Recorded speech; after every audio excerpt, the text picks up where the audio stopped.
Xavier Nataf. Alors bienvenue dans Ciné Comptoir, la rubrique de Ciné Spectateur, l'émission avec ceux qui regardent le cinéma, ceux qui le font et ceux qui le regardent. Donc bonjour là, Gérard. Vous reliez les deux possibilités avec la 14e édition du festival des regards sur le cinéma israélien.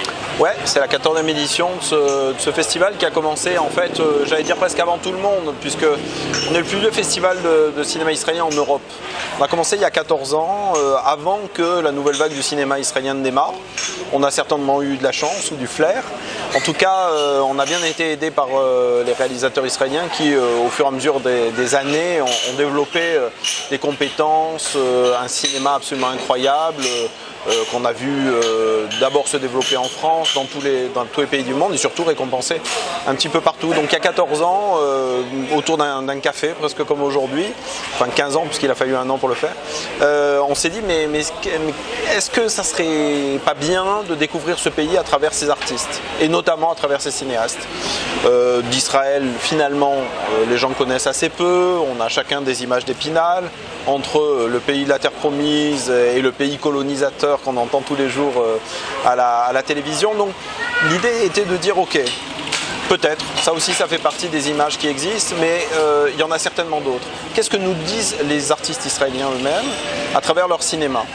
Et on le sait, hein, vous le savez dans cette émission, le cinéma c'est pas un regard objectif, c'est bien sûr un regard subjectif. Donc comment on peut additionner des regards subjectifs des réalisateurs pour faire une espèce de puzzle, et plus il y aura de pièces, et plus on pourra se faire une idée de la société qui est par ailleurs une société en profonde mutation. Alors moi il y a un compliment que je voudrais vous faire, c'est que moi j'ai découvert votre festival depuis sa création, et qu'en même temps, on aurait pu croire dès le début que ça aurait pu être un festival ou des rencontres sectaires. Et pas du tout, parce que vous avez une ouverture qui est formidable, et c'est ça qu'on apprécie chez vous chaque année. Alors merci de ce compliment, mais c'est effectivement un des objectifs. L'idée, si c'est sectaire au sens militant, c'est-à-dire que la communauté juive qui par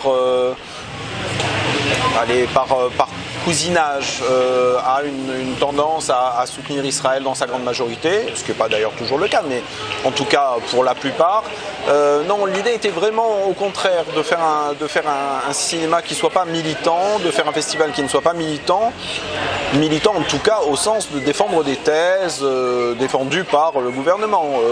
L'idée là c'est vraiment d'aller voir du côté des artistes, et en particulier donc des réalisateurs pour ce festival, et de se dire les gens qui font cette société, en tout cas les artistes qui sont quand même des gens très particuliers, qu'est-ce qu'ils ont à dire des fondements de cette société-là, du rapport à l'autre, du rapport des femmes, des échanges entre religieux et laïcs, puisque c'est un pays éminemment laïque, etc., etc. Et ce qui fait que, au fur et à mesure des années, aujourd'hui on peut dire qu'on a passé presque une centaine de films depuis le début de ce festival, et on a réussi à ce public-là. On a un public, comme vous le faisiez remarquer, qui est un public vraiment extrêmement mélangé.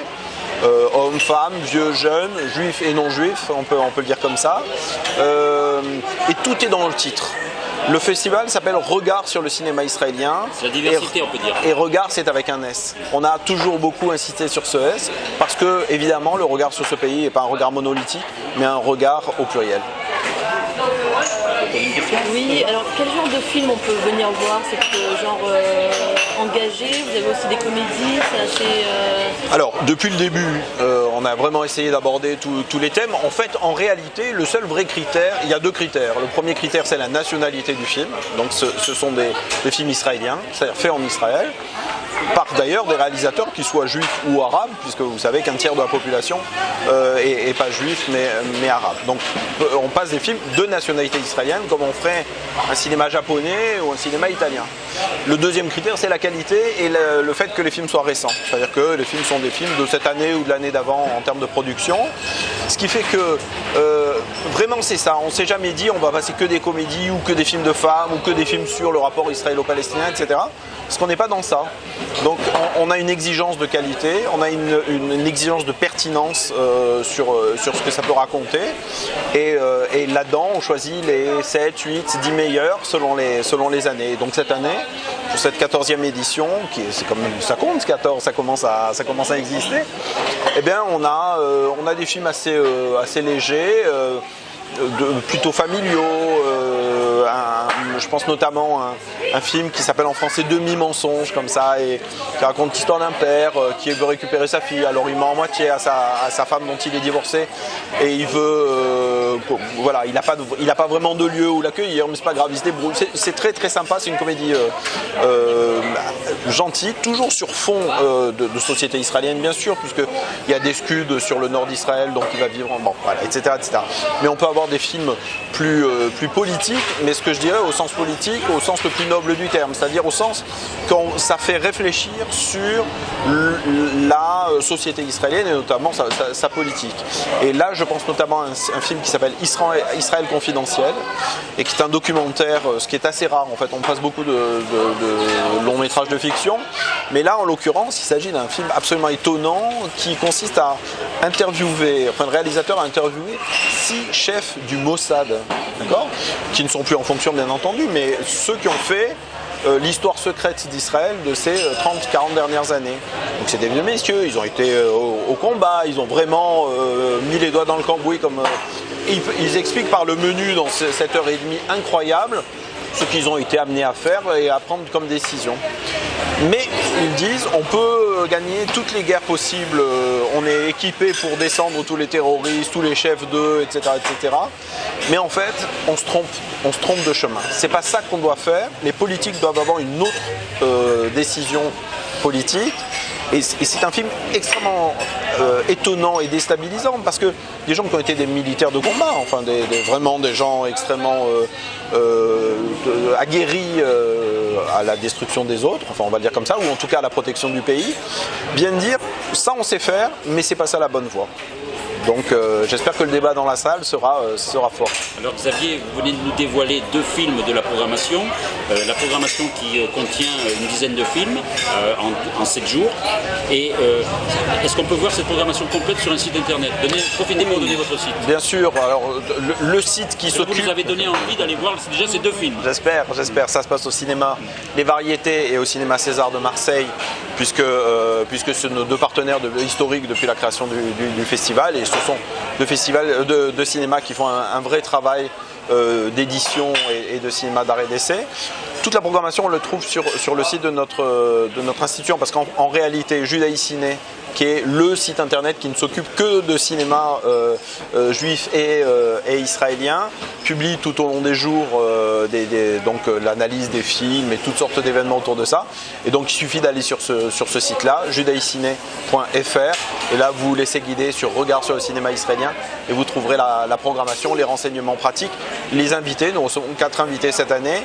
C'est une année un peu particulière, si je peux en parler, puisque évidemment dans le cadre de Marseille Provence 2013, le festival est labellisé, voire coproduit par Marseille Provence 2013, ce qui était important pour nous, parce que ça nous a permis de développer quelque chose que nous avions depuis très longtemps en tête, c'est qu'il y a en Israël un très grand festival de films international qui est le festival de Haïfa. Haïfa qui est dans le nord d'Israël et qui est la ville jumelle de Marseille depuis 55 ans. Donc à l'occasion des 55 ans, à l'occasion de Marseille Provence 2013, on a demandé au festival de Haïfa de venir faire une carte blanche autour de 3 films. Et donc le directeur de ce festival viendra et nous expliquera la programmation. Voilà, parmi les temps forts, est-ce qu'il y en a d'autres de temps forts? Il y a des temps forts pendant une semaine. Il y a une magnifique exposition qui s'appelle Retour d'Israël et qui est mise en place par une association de jeunes créateurs qui s'appelle Jeunes Créateurs d'ailleurs, et qui est une très très belle exposition d'art plastique. Ils ont été chercher des artistes contemporains qui vraiment font un travail formidable. Et puis, vous le savez Gérard, un festival, c'est pas seulement des films, aussi formidables soient-ils, c'est une ambiance, c'est des rencontres, c'est la possibilité d'échanger avec les réalisateurs, les producteurs, c'est aussi l'occasion d'aller boire un coup et de manger du houmous et des pois chiches comme ça au bar La Jetée du cinéma Les Variétés, etc. C'est-à-dire que c'est vraiment un temps fort de rencontre et aussi d'étonnement, c'est-à-dire faites-nous confiance, on va vous dépoter.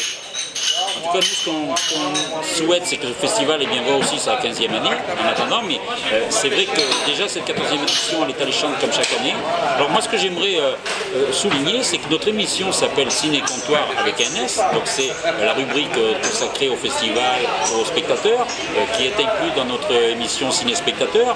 Et vous avez un Ciné Comptoir. Je viens de me rendre compte en feuilletant justement vos éditions précédentes, qui étaient aux variétés. Donc c'est une émission que vous faites à chaque fois au Absolument, depuis des années en fait, et c'est en ça qu'on est bien connecté. On a une émission radio là cette fois-ci et pas en vidéo, une émission radio en direct du cinéma aux heures donc de projection du soir.